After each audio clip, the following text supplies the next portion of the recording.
6 misteri Indonesia yang bikin penasaran dunia.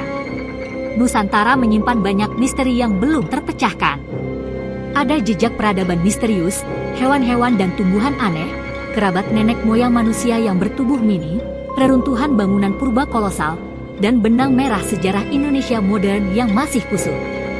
Pertanyaan yang belum terjawab itu tak hanya menerbitkan rasa penasaran penduduk Indonesia, tapi juga warga dunia. Misalnya, penduduk bumi yang bertanya-tanya kisah kapal hantu yang konon diawaki pelaut tanah air, atau terkait fakta bahwa nenek moyang penduduk sebuah negara di Afrika adalah segelintir perempuan asal Indonesia. Dan, ketika Bukit Batu yang dipenuhi semak belukar di Magelang, Jawa Tengah yang ditulis Gubernur Jenderal Britania Raya, Sir Thomas Stamford Raffles dalam History of Java, ternyata adalah Candi Borobudur. Orang pun bertanya-tanya apakah gundukan batuan basalt di Cianjur sejatinya adalah piramida tertua di muka bumi?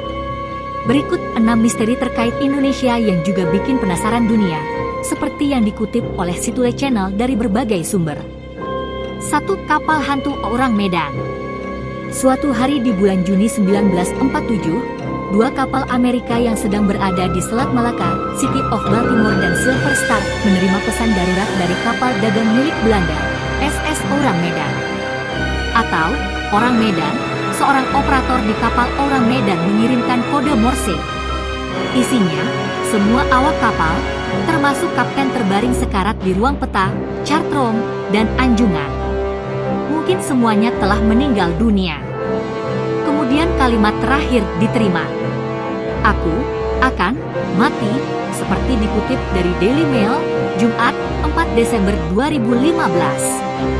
Setelah itu pesan radio terputus. Pesan mengerikan tersebut juga didengar pos pemantauan milik Belanda dan Inggris yang ada di sekitar Selat Malaka. Kemudian, para operator radio penerima berusaha melacak sumber sinyal dan menentukan bahwa pesan tersebut datang dari SS Orang Medan, yang juga ada di Selat Malaka. Kapal Silver Star adalah yang terdekat. Nahodanya lalu memutar haluan mendekati lokasi Orang Medan. Mereka menemukan kapal itu terapung apung di lautan. Yang mengerikan, jasad-jasad para krunya bertebaran di dek. Semuanya dalam kondisi mengerikan, mata terbelalak. Ekspresi ketakutan dan horor terlihat jelas dalam wajah-wajah beku. Pun dengan anjing kapal yang ditemukan mati. Awak kapal S, Silver Star yang melakukan pengecekan tak menemukan tanda-tanda kekerasan, tak ada darah yang merembes, tiada tanda-tanda perlawanan.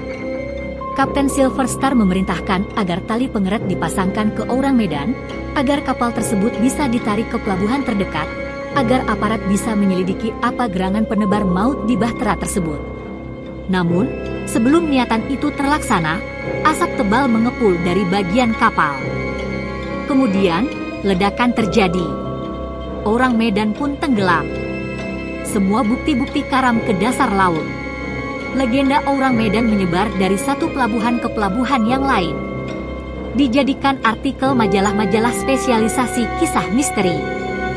2. Balok misterius terdampar di pantai-pantai Eropa. Benda persegi hitam, mirip talenan, terbawa ombak di seantero Eropa. Tak ada yang tahu dari mana ia berasal.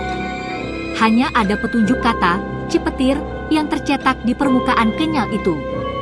Salah satu orang yang menemukannya, Tracy Williams, warga Newry, Cornwall, Inggris berusaha memecahkan misterinya. Ia melacaknya dari kata, cipetir. Hasil risetnya menemukan kata tersebut bersesuaian dengan nama sebuah kebun karet di Sukabumi, Jawa Barat, Indonesia, yang beroperasi sejak akhir abad ke-19 dan awal abad ke-20. Ketika Nusantara masih bernama Hindia Belanda. Dan ternyata, benda persegi itu sejatinya bukan karet, namun mirip gutta perca atau getah perca, lateks koagulasi dari cairan getah murni yang dapat mengeras dan berasal dari pohon jenis Sapotacea yang dapat dipadatkan, umumnya terdapat di semenanjung Malaysia. 3. Darah Indonesia di Madagaskar. Sejak lama Madagaskar menjadi daya tarik bagi para antropolog. Alasannya, pulau keempat terbesar dunia itu sebelumnya hanya dihuni hewan lemur. Selama ribuan tahun, tak ada manusia yang menjamahnya. seperti dimuat situs science.visor.com, penelitian genetika yang dipimpin Murray Cox dari Massey University Selandia Baru mengungkap hal mengejutkan, bahwa nenek moyang penduduk Madagaskar adalah 30 perempuan, 28 diantaranya yang berasal dari Indonesia. Kok bisa? Petunjuk didapatkan dari uji DNA 266 orang dari 3 etnis Malagasy, orang asli Madagaskar dan analisis mitokondria atau baterai sel yang gennya diwariskan dari ibu. Hal yang tak biasa tentang pulau ini adalah, Madagaskar terletak sangat jauh dari Indonesia. Ia juga dihuni belakangan, ketika sebagian besar dunia telah berpenghuni, kata peneliti dari Massey University Selandia Baru, Murray Cox, kepada situs Science Life Science. Para perempuan Nusantara itu datang ke pulau di pesisir benua Afrika itu pada 1200 tahun. Diduga, kapal mereka tenggelam kala itu. Simulasi komputer juga menunjukkan, pemukiman pertama di Madagaskar ada pada tahun 830 Masehi, saat yang bersamaan dengan berkembangnya perdagangan Nusantara di bawah kekuasaan Kerajaan Sriwijaya, yang berpusat di Sumatera. Tak hanya soal DNA, ada faktor lain yang menunjukkan kontribusi Nusantara, yakni bahasa. Dari segi linguistik, penduduk Madagaskar bicara dalam bahasa yang asal-usulnya bisa dilacak sampai Indonesia. Sebagian besar dari leksikon M.A. Anyan, bahasa yang dipraktekkan sehari-hari di masyarakat yang bermukim di sepanjang Sungai Barito, di wilayah pedalaman. Juga ditemukan segelintir bahasa yang akarnya dari Jawa, Melayu, atau Sanskerta. Bukti lain pengaruh Nusantara di Madagaskar adalah penemuan perahu cadik, peralatan besi, instrumen musik seperti gambang. Juga peralatan makan yang sangat tropis, sistem tanam padi, pisang, ubi jalar di sela-sela hutan. Bagaimana para perempuan ini sampai di Madagaskar, hingga kini masih jadi misteri besar. 4. Atlantis di Indonesia. Apa yang diungkap Plato dalam dialog Timaeus dan Critias, yang ditulis sekitar tahun 330 sebelum Masehi menjadi petunjuk yang memicu pencarian besar-besaran terhadap sebuah peradaban yang hilang, Atlantis. Menurut sang filsuf Yunani, Atlantis terhampar di seberang pilar-pilar Hercules. Pulau berperadaban maju itu konon memiliki angkatan laut yang menaklukkan Eropa Barat dan Afrika 9.000 tahun sebelum waktu Solon, atau sekitar tahun 9.500 SM. Setelah gagal menyerang Yunani, Atlantis tenggelam ke dalam samudera.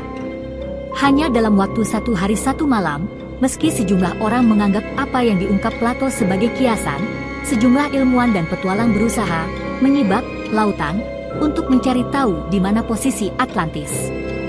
Konon, lokasinya ada di Spanyol, Kepulauan Mediterania, Gurun Sahara, Amerika Tengah, Antartika, Afrika, atau Samudra Atlantik yang namanya mirip. Namun, kata penulis Brasil Arisio Santos, Atlantis tak kunjung ditemukan karena mereka mencarinya di tempat yang salah. Atlantis berada di Samudra Hindia, di belahan lain bumi, kata dia. Pria berlatar belakang fisika nuklir itu menunjuk Indonesia sebagai lokasi persisnya. Dalam bukunya, Atlantis The Lost Continents Finally Found, Santos menggambarkan Atlantis berada di the most volcanic region in the world, alias daerah paling banyak gunung berapinya. Dan, seperti dikutip laman atlan.org, faktanya Indonesia terdiri dari ribuan gunung berapi yang berubah menjadi pulau-pulau. Indonesia juga pernah mengalami bencana letusan gunung Krakatau dan Tambora. Bahkan, Danau Toba di Sumatera adalah bekas salah satu kawah gunung berapi. Letusan beberapa gunung berapi secara bersamaan, kata Santos, menyelimuti permukaan bumi mencairkan es dan memicu ombak raksasa yang menenggelamkan Atlantis. Benarkah demikian? 5 piramida tertua di muka bumi. Pada tahun 1914, sejarawan Belanda, N. J. Krom terpukau saat melihat situs megalitikum di permukaan sebuah bukit di Cianjur, Jawa Barat. Sang ilmuwan menduganya sebagai kuburan. Sementara, warga lokal mengira itu istana Prabu Siliwangi yang gagal dibangun dalam waktu semalam. Ia sempat menuliskan temuannya itu di Rapporten van de Oude-Indigediens. Namun, kemudian, situs itu sempat terlupakan. Pada 2011, Gunung Padang kembali jadi pusat perhatian. Saat itu, Temuan tim peneliti katastrofi purba yang dibentuk kantor staf khusus Presiden bidang bantuan sosial dan bencana mengungkapkan, apa yang dilihat N.J. Krom baru sekedar permukaan. Hal menarik, kata mereka sejatinya ada di perut Gunung Padang. Diduga, situs tersebut bukanlah bukit alami, melainkan sebuah bangunan buatan manusia masa lalu yang berperadaban maju, yang bentuknya pundek berundak mirip piramida. Jika terbukti, bisa jadi Gunung Padang adalah punden berundak terbesar di dunia. Juga mungkin yang tertua. Seperti dikutip Daily Mail, 2 April 2015, ahli geologi, Danny Hillman meyakini, situs tersebut dibangun antara 9.000 hingga 20.000 tahun lalu. Jika benar, Gunung Padang lebih tua dari piramida Mesir yang dibuat pada 5.000 tahun lalu. Orang mengira masa prasejarah primitif, namun bangunan itu membuktikan anggapan tersebut salah, kata dia. Di tengah kontroversi dan perdebatan, hingga saat ini para ahli terus berusaha membuktikan keotentikan Gunung Padang. 6. Misteri manusia, Hobbit. Pada 2003, peneliti Indonesia dan Australia yang melakukan ekskavasi di Gua Batu Kapur Liang Bua menemukan fosil tengkorak kecil dan bagian rahang bawah. Meski mumil, ia memiliki susunan gigi dewasa. Tulang yang membatu itu diperkirakan berusia 180.000 tahun. Ini bukan tengkorak anak kecil, tapi sosok dewasa mini, salah satu hominid atau makhluk mirip manusia dewasa terkecil yang pernah ditemukan, kata Mike Morwood dari University of Wollongong, Australia saat mengumumkan temuannya. Sejumlah fosil belulang lain kemudian diekskavasi dan diidentifikasikan sebagai spesies hominid yang disebut sebagai Homo floresiensis. Sejak penemuan tersebut, para peneliti berusaha menguak misteri asal-usulnya. Pada 2010, para ilmuwan mengungkap bahwa peralatan batu yang ditemukan di Flores menunjukkan bahwa nenek moyang manusia Hobbit tinggal di wilayah itu pada 1 juta tahun lalu. Kemudian, muncul dugaan bahwa nenek moyang Hobbit adalah Homo erectus yang menuai perdebatan sengit soal peranannya dalam rantai evolusi manusia. Fosil Homo erectus yang ditemukan di Sangiran, wilayah tepi Bengawan Solo di Jawa Tengah pada abad ke-19 diduga berusia 1,5 juta tahun.